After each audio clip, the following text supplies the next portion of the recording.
Everyone, কেমন আছেন আপনারা সবাই? আশা করছি আপনারা সবাই খুবই ভালো আছেন। আর জার্গান ওয়ার্ল্ডে এই নতুন এপিসোডে আপনাদের সবাইকে ওয়েলকাম করছি। এই ভিডিওতে আমরা ডিসকাস করব একটা খুবই ইম্পর্টেন্ট টার্ম, যেটা হচ্ছে inventory turnover ratio. Inventory turnover ratio business ওয়ার্ল্ডে একটা খুবই ইম্পর্টেন্ট টার্ম, যেটা কি আমাদেরকে একটা ইন্ডিকেশন দেয় কি বিজনেস কীভাবে পারফর্ম করছে। আর আই মিন যদি আপনি দুটো বিজনেসকে কম্পেয়ার করতে চান, তাহলে ইনভেন্টরি টার্নওভার রেশিও একটা খুবই ইম্পর্টেন্ট টার্ম, যেটা আপনাদেরকে কনসিডার করা উচিত। সো আমাদের শুরু করছি আমরা। তো ফার্স্ট ডেফিনেশন দেখবো আমরা। সো পাতি ভাষায় inventory turnover ratio just indicate করে কি যেটা অ্যাভারেজ ইনভেন্টরি আমরা আমাদের ওয়্যার হাউস বা আমাদের গোডাউনে স্টোর করছি, সেটাকে কতবার আমরা ঘোরাতে পারছি একটা বছরে। সো ধরুন আমাদের যে অ্যাভারেজ ইনভেন্টরি আছে, অ্যাভারেজ ইনভেন্টরি ফর্মুলা যদি আমরা দেখি, তো inventory at the beginning of the year আর ইনভেন্টরি যেটা বছরের শেষে আছে, তো সেটা আমরা জাস্ট অ্যাভারেজ নিয়ে নিই। অ্যাভারেজ নেওয়ার একটা কারণ আছে। কারণ হচ্ছে কি বছরে অনেক ফেস্টিভ্যালস আছে, অনেক সিজনালিটি থাকে। যখন ইনভেন্টরি আমাদের পিক করে বা ইনভেন্টরি খুব ডাউন চলে যায়, তো সেগুলোকে অ্যাভারেজ করার জন্য আমরা just beginning of the year and end of the ইয়ার নিয়ে আমরা জাস্ট অ্যাভারেজ নিয়ে নিই। নাও ইনভেন্টরি টার্নওভার দুভাবে আমরা ডিরাইভ করতে পারি। যেই ডেফিনেশন আপনারা টেক্সট বুকে পাবেন, সেটা এই ডেফিনেশনটা পাবেন, যেখানে কস্ট অফ গুডস সোল্ড মানে হচ্ছে কি যেই মেটেরিয়াল কেনার জন্য যে দাম আপনি দিয়েছেন, সেটা ইউজ করে আপনি টার্নওভার বের করতে পারেন। বা যে অ্যানুয়াল রিপোর্টে কোম্পানি কী করে, কোম্পানি সেলস দিয়ে ইনভেন্টরি টার্নওভারটা ইন্ডিকেট করে। সো দি দুটোই ডেফিনেশন আছে। সেটা আই মিন আমরা যে এক্সাম্পলটা নেব এই ভিডিওতে, ওখানে এই সেলস নেওয়া আছে, তাই জন্য আমরা সেলস নিয়েছি।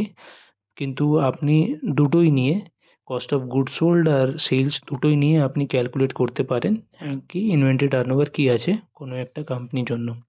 সো ইনভেন্টরি টার্নওভার রেশিওটা বোঝার জন্য একটা খুবই আই মিন খুবই একটা পাতি এক্সাম্পল আমি নিয়েছি। সেটা হচ্ছে, ধরুন আপনি একটা বিয়ে বাড়িতে গিয়েছেন, আর বিয়ে বাড়ি এরকম একটা মানুষ আছে যে রুটি তৈরি করছে বিয়ে বাড়িতে। সো ধরুন আই মিন আপনারা যখন টেবিলে বসেছেন রুটি খেতে, তো আপনারা যে রুটি খাচ্ছেন সেটা হচ্ছে বোধহয় 10 মিনিটে আপনারা 10টা রুটি খেতে পারছেন। আর কোইন্সিডেন্টলি এই যে মানুষ আছে, এ মানুষের যে আউটপুট ক্যাপাসিটি আছে, সেটাও কোইন্সিডেন্টলি সেম। এই 1 মিনিটে একটা রুটি করতে পারে, আর 10 মিনিটে এই 10টা রুটি করার পর এই ডিনার টেবিলে আসে আর রুটি রেখে আবার চলে যায় রুটি করার জন্য। সো ধরুন একটা সুপারভাইজার আছে, বিয়েতে সুপারভাইজার ডেফিনেটলি থাকে। সো ও সুপারভাইজার যখন এই বের করবে কি এক এক ঘন্টায় কতবার এই মানুষকে যেতে হবে টেবিলে রুটি রাখার জন্য। সো সেটা হচ্ছে analogous to the inventory turnover ratio, যেটা আমরা বের করব। সো সেই সেটাই আমি লিখেছি, 1 ঘন্টায় কত রুটি কনজিউম হবে আর অ্যাভারেজ কতগুলো রুটি আছে টেবিলে। সো যে রেশিও চলে এসছে সেটা হচ্ছে 6বার এই মানুষকে আসতে হবে ওই রুটি টেবিলে রাখার জন্য, তাকি যেই গেস্টগুলো আছে সেগুলো রুটি পেয়ে যায় যখন ওরা খেতে বসে। সো একটা পাতি ভাষায় ইনভেন্টরি টার্নওভার রেশিও আমরা বুঝেছি। নাও আমরা যাব একটা রিয়েল ওয়ার্ল্ড এক্সাম্পলে। অ্যান্ড রিয়েল ওয়ার্ল্ড এক্সাম্পল জন্য আমি একটা কোম্পানি চুজ করেছি, ডিমার্ট। ডিমার্ট এখন কলকাতায় নেই বা এখন ওয়েস্ট বেঙ্গলে নেই, কিন্তু খুব শীঘ্রই আসবে যেটা আমি শুনেছি। সো ডিমার্ট একটা কোম্পানি, যারা জানে না, ডিমার্ট একটা কোম্পানি যেটা রিটেল স্পেসে আছে। আর অ্যানালগাস টু স্পেন্সার্স। স্পেন্সার্স যখন কলকাতায় একটার গ্রুপ, সিমিলার ডিমার্ট আছে। সো আমরা দুটো জিনিস নেব। একটা হচ্ছে আমরা ইনভেন্টরি, অ্যাভারেজ ইনভেন্টরি বের করার জন্য, তো this is the inventory at the, এটা বছরের শেষের ইনভেন্টরি আর এটা বছরের বিগিনিং ইনভেন্টরি, আমরা জাস্ট এর অ্যাভারেজ নিয়ে নেব। আর যে সেকেন্ড যে জিনিস আছে যেটা আমরা নেব সেটা হচ্ছে সেলস ফিগার। সো দেখবেন এই সব জিনিসগুলো ক্রোর্সে আছে, আর এটা লাস্ট বছর এদের রিপোর্ট। আমরা একটা জিনিস আরও দেখেছি, সেটা হচ্ছে cost of good sold. So this is the, এটা হচ্ছে কস্ট অফ গুড সোল্ড ডিমার্টের জন্য। সো আপনি এটা ইউজ করতে পারেন রেশিও ক্যালকুলেট করার জন্য, বা আমরা এই ভিডিওতে এই জিনিসটা ইউজ করব, সেলস ফিগারটা ইউজ করব।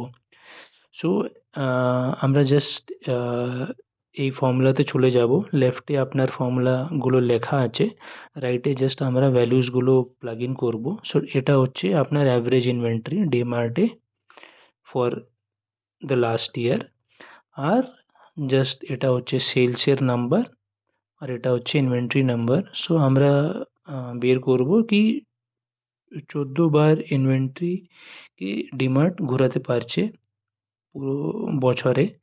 অ্যান্ড যখন আমরা ডেজে দেখব, সো 25 দিন লাগছে ডেমার্টকে ওই যে অ্যাভারেজ ইনভেন্টরি আছে এই ইনভেন্টরিটাকে কনজিউম করতে, তাকি এই সেলসটা ডিমার্ট জেনারেট করতে পারে। সো আমরা এখন সেকেন্ড এক্সাম্পলে যাব। সেকেন্ড এক্সাম্পল হচ্ছে স্পেন্সার্স। স্পেন্সার্স আমাদের ক্যালকাটায় অনেক জায়গা আছে। সো ইনভেন্টরি, এটা হচ্ছে শেষের ইনভেন্টরি, এটা হচ্ছে বিগিনিং ইনভেন্টরি, আর এই সবগুলো এখানে লাক্সে আছে, লাস্ট বছরের রিপোর্ট। এগুলো রিপোর্টগুলো ওদের ওয়েবসাইটে আছে, লিঙ্কটা আমি ভিডিওর ডেসক্রিপশনে দিয়ে দেবো। আপনি ওখান ওখানে গিয়ে আপনি এই রিপোর্টগুলো পেয়ে যাবেন। নাও আমরা যাব এই সেলস নাম্বার, এটা তো এই নাম্বারটা আমরা ইউজ করবো ইনভেন্টরি টার্নওভার ক্যালকুলেট করার জন্য। Now the cost of good sold স্পেন্সার্সের জন্য এই ফিগারটা আছে। সো আপনি এই ফিগার আর এই ফিগার, এই দুটো ফিগার নিয়ে আপনি ইনভেন্টরি টার্নওভার নিজের আপনি বের করে দেখতে পারেন কি ডিফারেন্স আসছে। নাও আমরা জাস্ট সেম করব, আমরা এই ভ্যালুসগুলো প্লাগ করব। তো এটা হচ্ছে average inventory in lakhs, and এটা হচ্ছে টার্নওভার রেশিওটা। না ওই রেশিও আমরা ডেজে কনভার্ট করব। সো এটা চলে আসবে 40 ডেজ। সো যেই ইনভেন্টরিটাকে বছরে ঘোরাতে ডিমার্ট 25 দিন নিয়েছিল, স্পেন্সার্স ওটা 40 দিন নিচ্ছে। সো ডিমার্টে যে মেটেরিয়ালগুলো আছে সেগুলো তাড়াতাড়ি বিক্রি হচ্ছে compare to Spencer's. So now যখন আমরা এই প্র্যাকটিক্যাল এক্সাম্পলটা দেখে নিয়েছি, আমরা যাব এই অ্যাডভান্টেজগুলো কী আছে, কেন দেখবো আমরা inventory turnover ratio. So first হচ্ছে ইনভেন্টরি টার্নওভার রেশিও একটা খুবই ভালো একটা sales indicator. So like DMart যখন 25 দিনে নিজের ইনভেন্টরিটাকে আই মিন শেষ করে রিপ্লেনিশ করছে সেটা and compare to 40 days. So এটা মানে হচ্ছে কি, যে মার্কেটিংগুলো ডিমার্ট করছে বা যে ভ্যালু প্রপোজিশন ডিমার্ট দিচ্ছে সেটা ভালো আছে compare to others in the industry. Second হচ্ছে মেটেরিয়াল হোল্ডিং কস্ট ডিমার্ট এর কম হবে কম্পারেটিভলি। কেন কি, এই যে আপনি যদি স্পেন্সার্সে গেছেন আপনি দেখবেন কি অনেক বড়গুলো স্পেস নেয় ওরা, 20,000 40,000 স্কোয়ার ফিটের স্পেস। আর যে রেভিনিউ পার স্কোয়ার ফিট হচ্ছে সেটা হচ্ছে একটা কি মেট্রিক যে এই কোম্পানিসগুলো দেখে। সো যত তাড়াতাড়ি এই মেটেরিয়ালটাকে ওরা শেষ করতে পারে তত ভালো ওর বিজনেসের জন্য। থার্ড হচ্ছে যে সাপ্লায়ার আছে, ধরুন আপনি 25 দিনের ইনভেন্টরি শেষ করে দিয়েছেন আর সাপ্লায়ারকে একটা নতুন পিএ দিয়েছেন 25 দিন পর, তো সাপ্লায়ার ডেফিনেটলি আপনাকে একটা গুড বুকসে রাখবে, আপনাকে একটা একটু ভালো ডিসকাউন্ট দেবে। সো ওভারঅল যে আপনাদের ইকোসিস্টেম আছে সেটা আপনি খুব ভালোভাবে তৈরি করতে পারবেন যখন যদি আপনার এই টার্নওভার রেশিওটা ভালো আছে। লাস্ট হচ্ছে আপনার যে অবসলিউট ইনভেন্টরি। সো ধরুন আপনি একটা জিনিস 100 টাকা দিয়ে কিনেছেন, সো আপনার সবসময় একটা মোটিভ থাকবে কি ওই জিনিসটাকে আপনি 106 টাকা বা 110 টাকা যেটা আপনার মার্জিন আছে, 6% 9% যেটা আপনার মার্জিন আছে সেটা দিয়ে আপনি বিক্রি করবেন আগে কাস্টমারকে।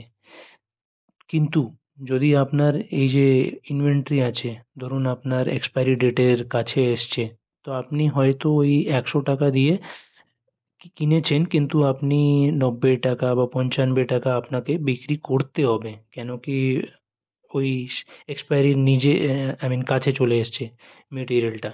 সো সেটা যদি আপনার টার্নওভার রেশিওটা ভালো থাকে, তো আপনাকে এই মার্কডাউন সেলস করতে হবে না। সো এগুলো হচ্ছে ইনভেন্টরি টার্নওভার রেশিওর যে অ্যাডভান্টেজ আছে বিজনেসের জন্য। সো যদি আপনি এই পয়েন্টে আসছেন, তো সব প্রথমে আপনাকে খুবই থ্যাংক ইউ বলবো, কেন কি আপনি এই ভিডিওটাকে দেখেছেন।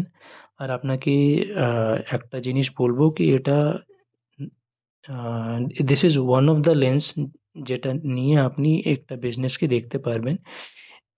এরকম দুটো আরও লেন্স আছে, যেটা আমি ফেব্রুয়ারি মাসের এই দুটো আলাদা এপিসোডে আই মিন ভিডিও পাবলিশ করব।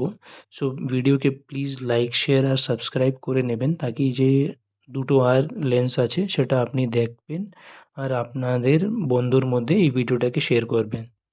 থ্যাংক ইউ সবাইকে জানাই। Thank you so much.